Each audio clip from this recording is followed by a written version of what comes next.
How to improve your working memory in less than a minute.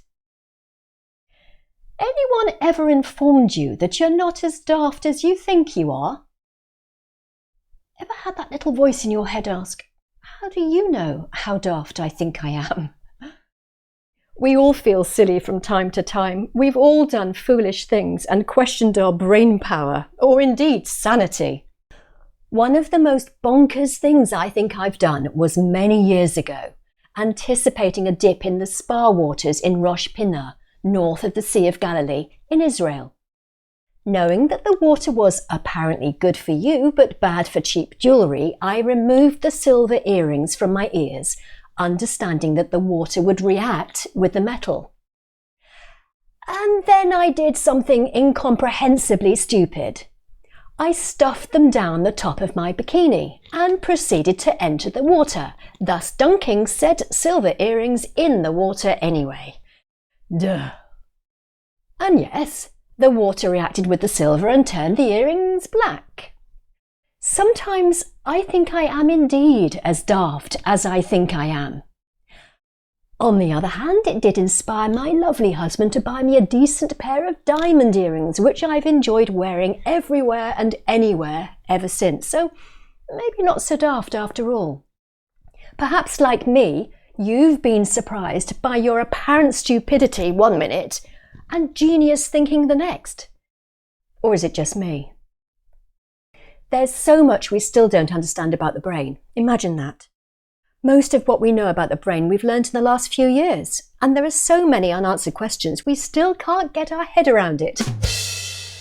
Certainly what I was taught at school about the brain is complete and utter tosh, and yet it was the best information we had at the time. Okay, I admit it, it was a while ago now. Crikey, a long while ago.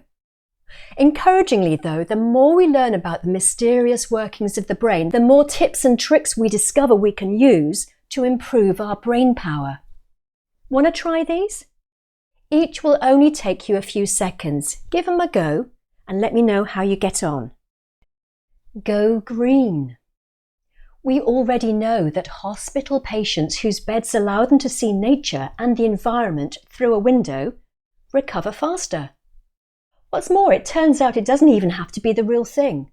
Recovery is still faster for those patients able to see a large photograph or mural of the natural world painted on an adjacent wall. A new study at the University of Melbourne has recently discovered that looking at images of nature, even for less than a minute, was all it took to improve participants' attention spans and concentration, reducing mental errors when tested. So if you need to concentrate on a task, look out of your window, if you're lucky enough to look out onto a green scene, and if not, maybe consider installing a screensaver on your computer that will do the job just as well.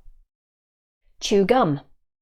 I wrote an article recently about earworms, you know, a really annoying song going round and round in your head. It turns out that chewing gum will help you get rid of it. In fact, just up the road here at the University of Reading, research confirmed that, and I quote, "Co-opting the articulatory motor program to chew the gum impairs the involuntary recollection of an auditory image." There you are, so now you know. Eat chocolate, dark chocolate that is. Professor Larry Stevens at the University of Northern Arizona tells us that eating it in the afternoon, when you're beginning to feel a bit drowsy from a heavy lunch, you know, that period of the day that presenters and lecturers call the graveyard shift, can help you concentrate by increasing your attention. Who'd have thought that scientists could have so much fun conducting their research? Look out though, because dark chocolate increases your blood pressure. I don't know if that's by a lot or by a little, and whether you need to be worried about it, but I thought I'd better mention it just in case. Tree climbing. No, you're not going to believe this. Any activity where you're engaged in tough physical endeavour, involving strength and effort, or in other words, proprioception, such as tightrope walking, running around avoiding obstacles, carrying awkward and heavy objects, swinging on a rope, and of course climbing trees, improves your working memory by as much as 50%.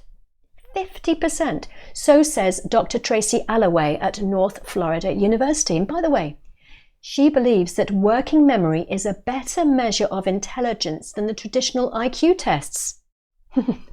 I used to believe that good teachers were the ones in whose class the children weren't swinging from the light fittings.